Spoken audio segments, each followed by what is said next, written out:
I'm good. Sige, Hello, upo ka guys. muna. Thank you for coming. We're being live streamed right now. Ay. Would you like to greet your fans? Drink your water. Hello sa Marie Stellers na nanonood. Kamusta kayo? Yes. Sana happy kayo. Ang daming nagko-comment, Beanie Maris daw. Oh, with my short hair. It's not real. No, but we're so happy for you, Maris. Congratulations sa Marupok AF! Thank you. Nakita namin yung promo na ginagawa mo. Naglalakad ka sa kalsada. Yes, ginawa ko lahat. Nagwelga kami sa sa Greenbelt. Nagwelga kami. Tapos, ano ba? Sumayaw ako sa O-Bar. So, yan. Ang dami mong ginawa for this. Pero nakita nga natin dun sa video mo na habang pinapanood mo, medyo may tears kaming nakita. O, kamusta ba yung reminisce mo? Dun sa mga nakita mong nene days, mula PBB hanggang sa ngayon, yung mga iconic roles mo na. Nakaka-warm ng heart kasi naalala ko yung 16-year-old, 17-year-old Maris na nagwa-wonder what's coming for her, what's her future. And now, the older Maris is seeing it, parang, wow, girl, ang dami mong ginawa. Pinatunayan mo talaga yung sarili mo. So, thankful ako sa kanya. Sobrang pinakita niya talaga na kaya niya ang buhay showbiz. Oh, ang deep. Hindi ako sanay na nagiging deep ka, Maris. Sorry. It's the short hair.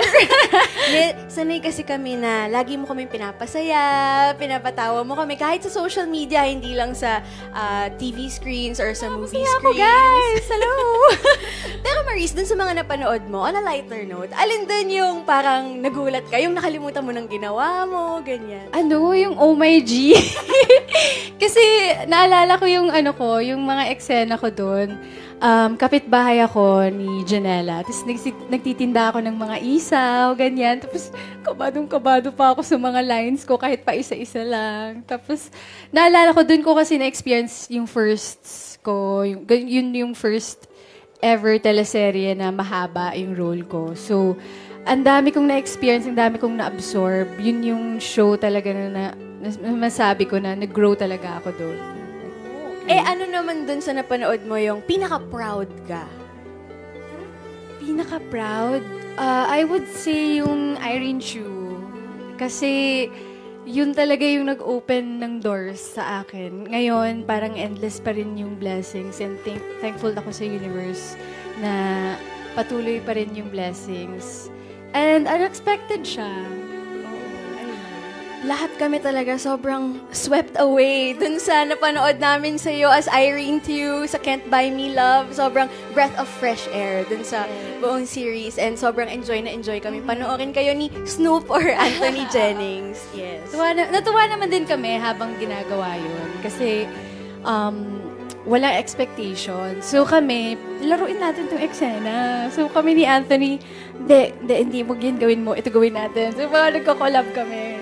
So, para mag-work yung eksena. Kasi, no pressure naman kasi sa amin. Natuwa naman ako, thankful ako sa directors ng Can't Buy Me Love na hinahayaan nila kami maggawa ng eksena. Ramdam namin, habang nanonood, ramdam namin yung saya nyo, yung pagka-natural nyo, yung chemistry nyo, ibang-iba talaga. But, enough questions from me, dahil Maris, ang daming mga gustong magtanong sa'yo. So, are you ready? Yeah. Okay, let's go with our first set of questions.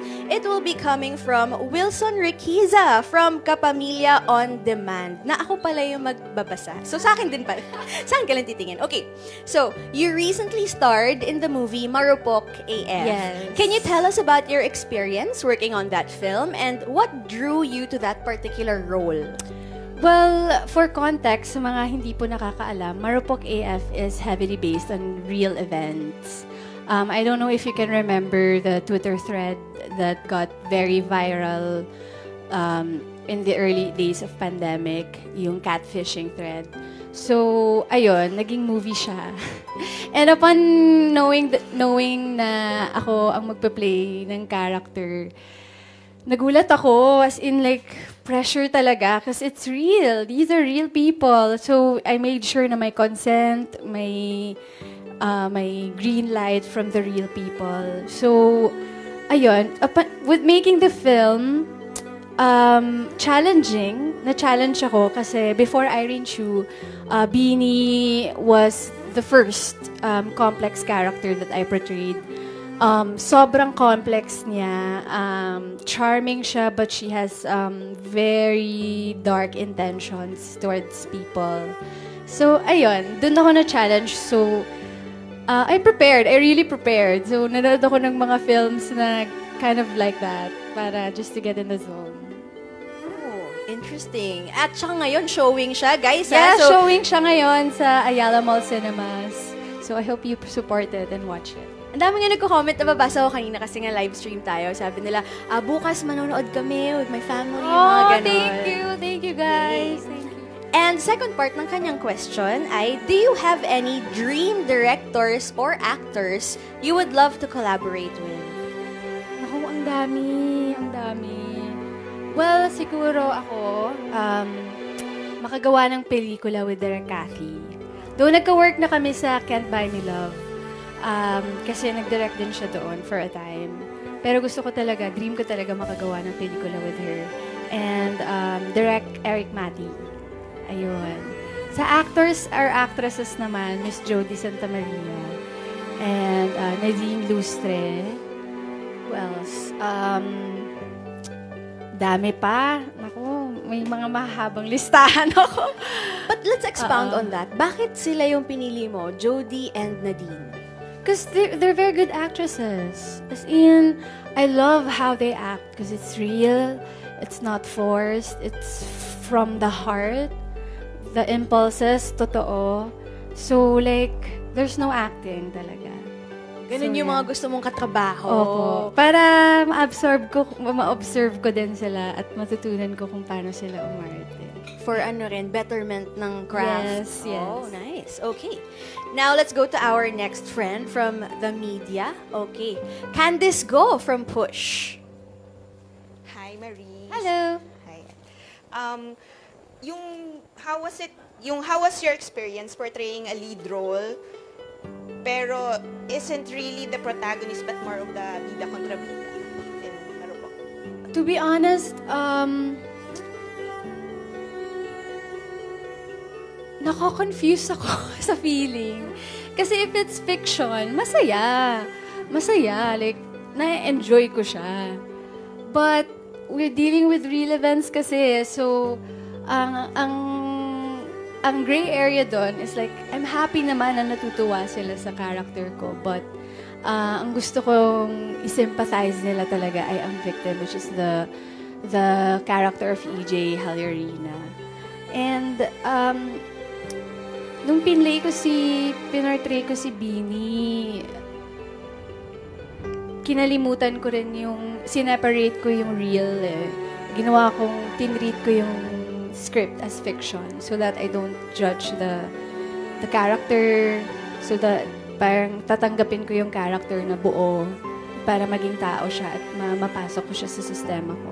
So, ayun po.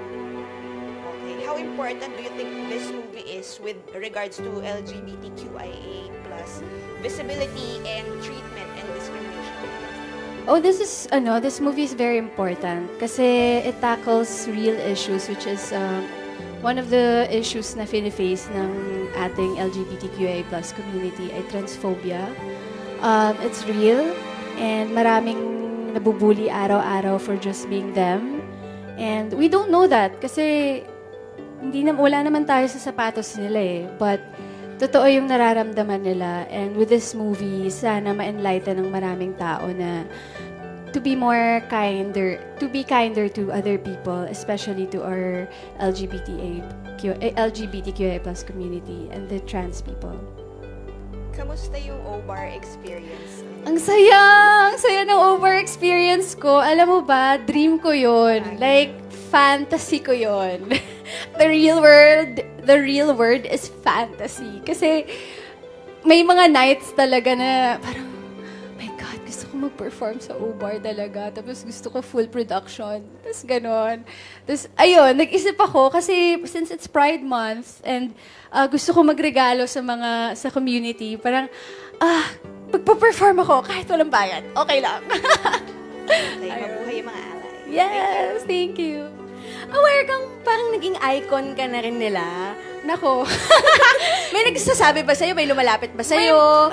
May mga nagsasabi na nagta-title, pero hindi ko pa deserve yun. Na kay Ate Angelica Panganiban ng Corona, guys. Wala sa akin. Pero enjoy ko yung company nila. Mahal ko sila. And I love how real they are.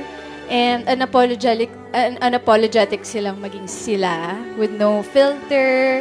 Ayun. That's why I love them. Alright, thank you for that question. Now, let's go to Jason Laluna from Certified Kapamilya over there. Hi, Jason.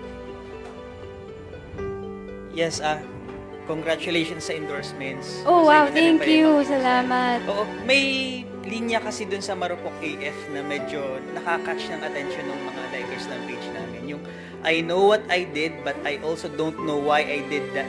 Why I did what I did. So, in real life ba, may nangyari na bang sitwasyon sa buhay mo na nasabi mo na yon or kumbaga relatable yun? Meron. May mga moments naman talaga na may... yun, parang mariregret mo. Ganun. Yeah. Meron din. Mapapatanong. Ikaw din naman. Yes. Tapos, may project kayo with Director Jason Laksamana. Yes. May idea na ba kayo kung ano yung characters na ipoportray nyo? Meron na. But, yes. yeah, sorry, what? Yes, ito yung question. How different and how similar are those characters with Snorine? Oh, wow. Without spoiling anything. Without spoiling anything, di ang masasabi ko lang iba. Magkaiba sila. Yun lang. Pero secret lang muna lahat. Thank you, Jason. Now, let's go to our next question from Samantha Prats of Push. Andyan pa ba siya? Okay, dito na tayo sa next. Si Jeff Perdon from Kapamilya Online World. Hi Maris, congratulations. Hello. Kabi-kabila yung projects mo ngayon and yung endorsement. Opo. Paano mo na ma-manage yung time between career and personal life? And also, paano mo na ma-manage yung time between your on-screen partner and your real-life partner? Ano ba? Yun nga din yung tanong ko eh. Paano ko ba na ma-manage? Well, ngayon,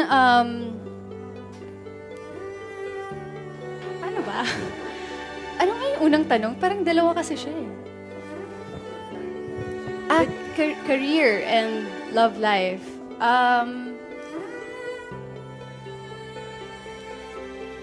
Okay naman. Namamanage naman ng maayos. Ayun lang.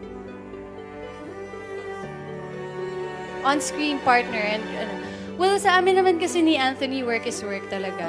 And pag uwi ng bahay, you go back to your real selves. Ganun naman yung cycle ng buhay as an artist. So, yeah. Ayun lang. Dapat masaya ka lang sa ginagawa. Thank you. Would you like to go to the next question? Yeah, sure. Okay. Let's go to Nikki Wang from Manila Standard. Excuse me ulit. Hi, Nikki. Hi! Hi, Maris. Congratulations sa Thank you. iyong mga bagong project. Kanina dun sa video na pinakita, one of the lines that nag-stuck sa akin yung binubura mo ko sa sarili kong kwento. Now, applying that to your personal life, how do you ensure that you're still the main character in your own story?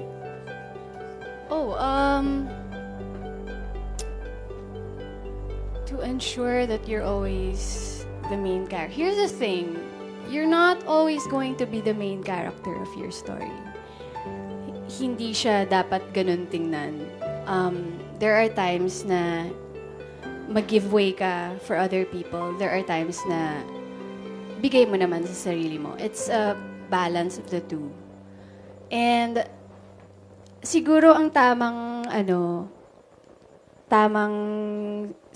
i-apply sa buhay ay kung masaya ka sa choices mo. And kung masaya ka sa choices mo, magiging magaan yung life. Are you happy with your choices in life?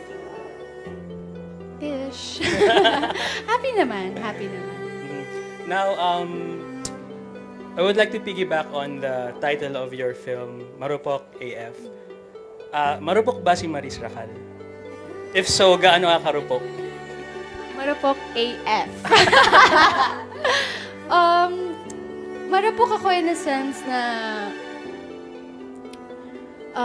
yung when I was young, marupok talaga ako. Ngayon, I think mas head-on na ako sa life kaysa sa heart on my sleeve. Parang mas mature ako ngayon, I would say. But, hindi pa rin naman talaga mawawala yung karupukan. Kasi, they say that the mind or the brain is the most powerful organ in your body. But, sometimes it's the heart. Thank you. And for my last question, yung partnership niyo ni Anthony, yun nga, nagkaroon na kayo ng endorsement and all. And until now, you still have a lot of following online. Where do you see your partnership going in the next few years? Oh, kami ni Anthony, ang grabe yung mga pangarap namin. Like, sana after the movie na gawin namin, magbunga pa. Kasi we have that special, that rapport na hindi ko ma-mimic with other people. So, masarap siya katrabaho, kabanter, masarap siya ka-eksena. So, sana, alam mo yun, yung makagawa kami ng mga films na in like 50 years, people would look back and then isa yun sa mga top 3s nila or top 5. Ganon. Yung classic, gano'n. Yeah, classic. Future Thank you very much. You Thank look so you. pretty today. Thank you. Thank you, Nikki Wang. And now let's have Miss Janice from Bulgar. Hi, Hello Marias. po, hello Looking po. good. Thank Parang you. nainggit ako sa hair mo. Ang ganda. Pero ano ba yan? Totoong buhok? Or... Ano lang to, layers lang. Oh. Tapos extensions. Oh, kala ko naman may pinagdadaanan kaya ganyan. Wala po. Wala naman. Oo, kasi alam mo naman sa showbiz, di ba pag nagbago ka ng hairstyle, iisipin nila may pinagdadaanan ka. Hindi, may bagong movie lang napanood. Kaya iba yung... Kaya iba yung buhok. Oo. Pero kasi Maris, yung love team nyo ni Anthony talagang nag-click, di ba, sa Can't Buy Me Love. So, I just wanna know, paano kasi no-support ng iyong real-life boyfriend na si Rico Blanco doon sa success mo ngayon, sa success ng love team nyo ni Anthony? Hindi ba siya nagsiselos? Kasi kung ako yung boyfriend, parang so sobrang click nyo, tatablan ako eh. Hindi sila sa si Rico. Supportive siya. So, okay lang ba sa kanya? Kasi balita magkakaroon kayo ng next project ni Anthony. Supportive siya sa next project. Ano nang development doon? Kailan na mag-push through ba siya? Magsa-start na po kami soon. Ngayon lang, ni-ready lang yung table readings, yung workshops, ganun po. So, parang ito yung highlight talaga ng career mo, Marias, dahil ang daming nagkagusto dun sa role mo. So, parang talaga ngayon yung year mo, di ba? So, at this point of your life ba, anong mga priorities mo, Marias? Career or personal life? Kasi medyo matagal na rin kayo ni Rico. What if at the height of your career, bigla kang alokin? Uso pa naman yung mga marriage proposal. Focus lang po ako sa career. So, mas priority mo pa rin yung career. Pero do you see yourself ending with Rico?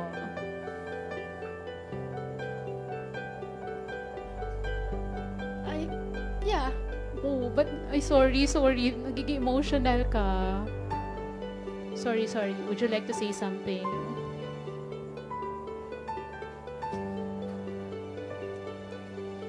Can we request for tissue paper, please? Yes. Thank you. Yes, I will get Okay. Maris, have some. There.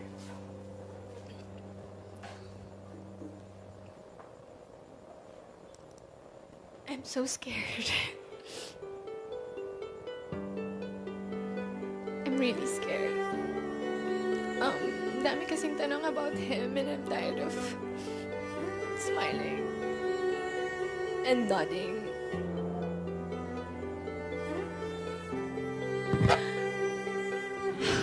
I'm so scared because if I announce it, then it's real.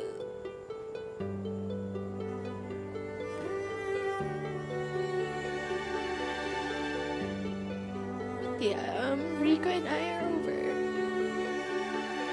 I'm sorry, Maris.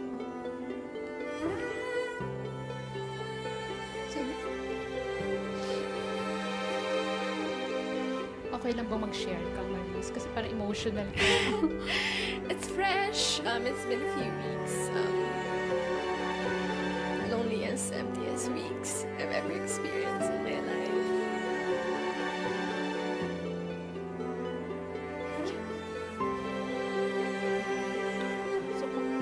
I know, may pinagdadaanan ka nga. Pero paano ka nagko-cope up ngayon? Nanonood lang ako ng Bluey. Ayun lang. Well,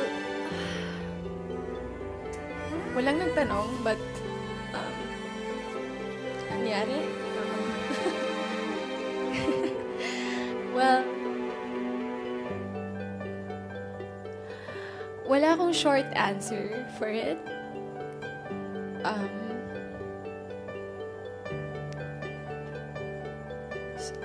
Hindi ko rin siya malabas ng isang statement lang kasi hindi ganun kadali. Hindi ganun kadali.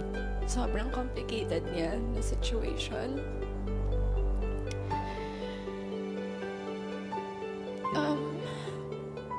Rico and I, our universe was so beautiful. It was so full of love, laughter, music, everything. It's spontaneity, everything. Sa 5 years namin together, we were always on the same page. Always on the same page. But I don't know what happened to me. Maybe I turned to the next page and saw a new perspective sa life. I had visions of who I want to become, how I want to evolve. I'm so curious about the world. And the truth is, I am going through changes. And alam naman natin yun, change is either good or bad. But what I hate about change is that it's inevitable. Hindi mo siya matatakasan. And wala ka nang ibang gawin kundi you have to face it and confront it. Because it's been in the back of my head. So yeah, I told Rico about it. I told him my problems, my issues sa buhay. And he took it like a man. He took it like a man.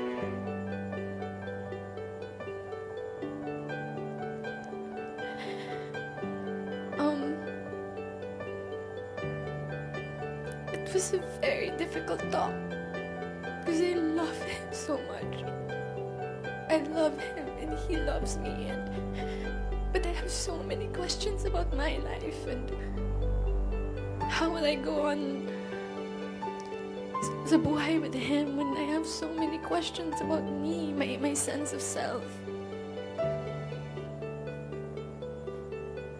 It was so difficult. but it was a very polite separation. Up to the very end of our relationship, it was still full of love, full of understanding. And Rico is one of a kind.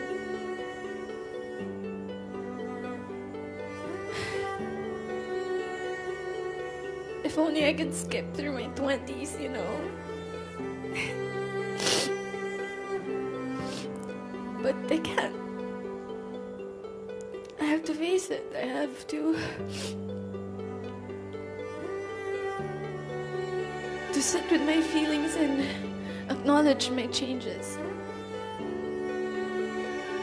And Oh, sorry to hear that, Maris, no? Pero once and for all na lang din. I'm sure kasi after your being open about your situation, maraming magtatanong dahil nga kung nag-click yung ano nyo ni Anthony, baka madamay siya at isipin ng mga fans na may kinalaman si Anthony sa breakup. Anthony is out of the picture. It's just mainly me and Rico. Mainly me. I'm the issue. So after this, okay ka pa bang magsalita? Or this is the first and last time na you'll talk about it? This is the only time I'm gonna ever talk about it. Since, well, we're at it.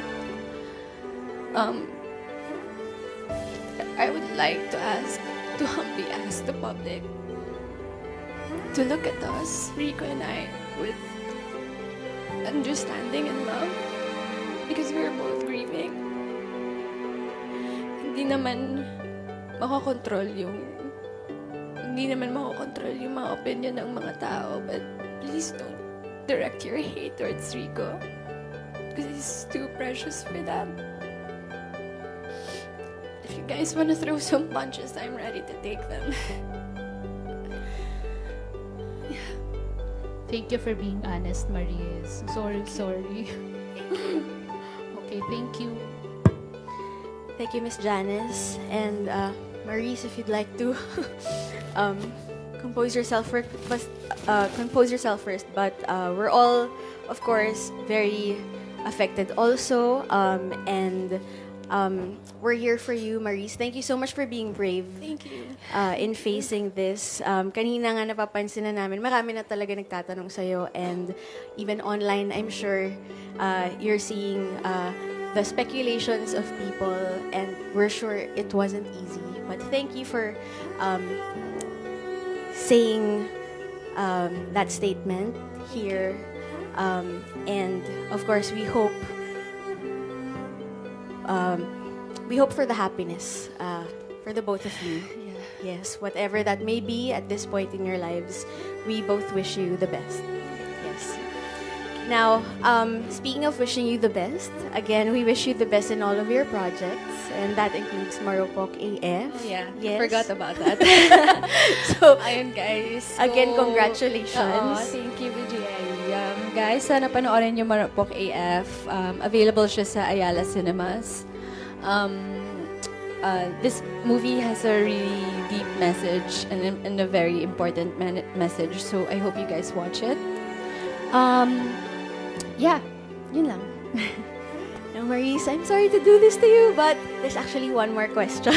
Ano yan? Go lang. One more. Oo. Okay lang. And this will be coming from Mr. June Lalin from Abante. Hello po, Sir June. Alam kong medyo nakakalma, pero Yeah, may isa pa tayong friend from the media. Actually, lahat kami naiyak. Yes. It's a very touching to moment na to. Pero, syempre, ang tagal na rin naman talaga lumalabas yung hiwalayan nyo. No? Pero, syempre, so, alam ko how much yung hirap for you na iwasan mo na yung mga tanong na yun. Pero, kami dito, mostly, talagang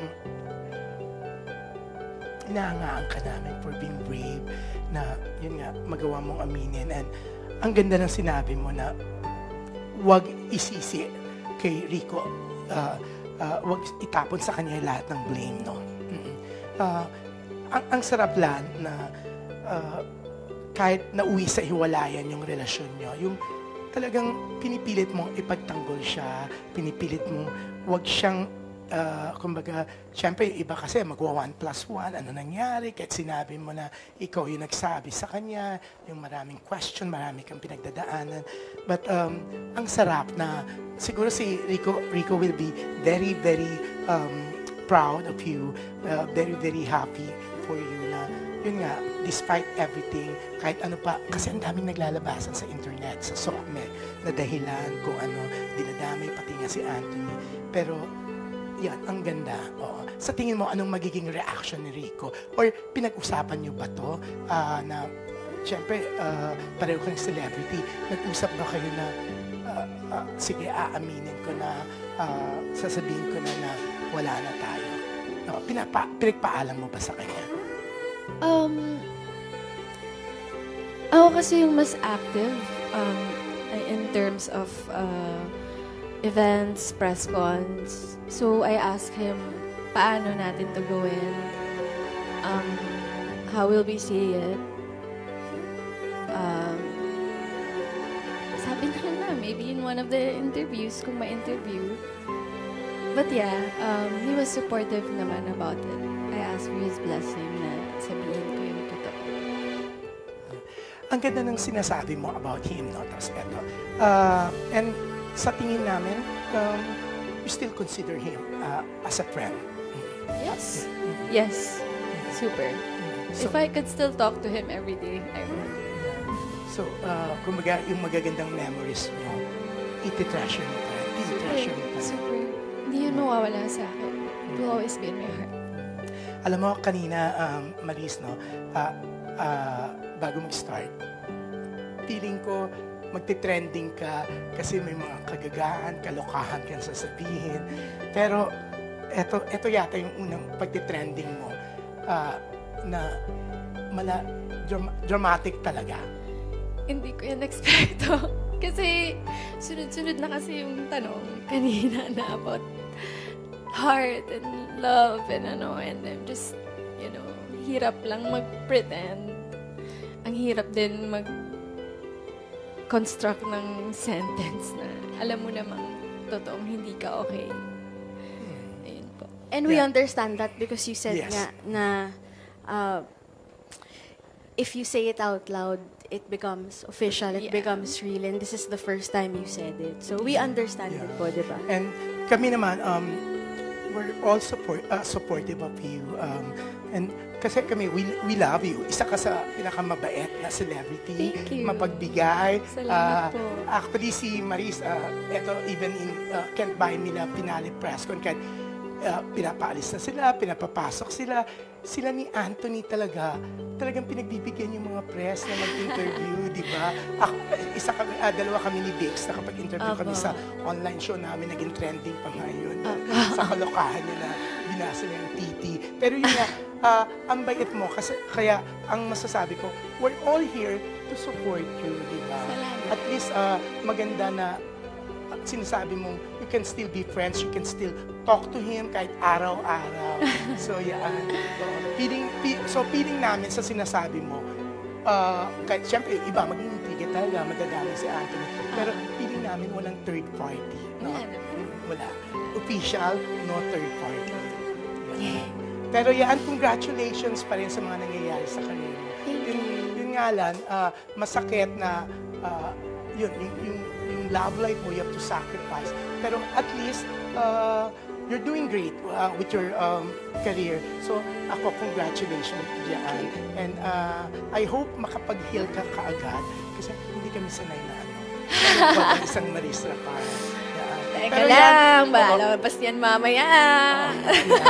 Pero yan, ako, papanoorin ko yung movie mo. Thank you. Support ko sa'yo. Salamat. Kasi mabait kang tao. Oh, thank you po. And yun nga, hopefully, you can move on ng madali. Kasi nga, hindi naman kayo magkaaway, di ba? Magkaibigan kayo. Yan. Thank you. Yun na lang, hindi ko nahahabaan ng tanong. Para makaiyak pa siya mabuti. Yan. We love you. I love you guys too. Thank you. Thank you, Sir June Lalin. Of course, we echo his sentiments na talagang we're all here for you, Maris. Thank you so much for being generous this afternoon, and we wish you the best. And now, I'm giving you the floor to say your final message to your fans, to everyone watching. What would you like to say? Mahal ko kayo, Maristellers. Thank you. Thank you to the press na pumunta dito. I hope you guys watch Marupok AF. It's still showing on selective cinemas in Ayala Mall Cinemas. Ayun. Kahit ano man ibigay ng mundo sa'yo, just be present. Go with the flow. Sakyan mo lang yung mga waves ng buhay. Kahit high yan or mababa, sakyan mo lang. And eventually, dadating ka din sa kung saan mo gusto. No matter what those changes are, yung growth, of course, we would love to see that kami ng mga Maristellers na nanonood ngayon. We're so proud of you from your whole Star Magic family. We're so proud. Isa ka talagang tatak Star Magic artist, and we can't wait for more of your projects in the future. Panoorin po natin ang Marupok AF, now showing in cinemas, starring Maris Racal!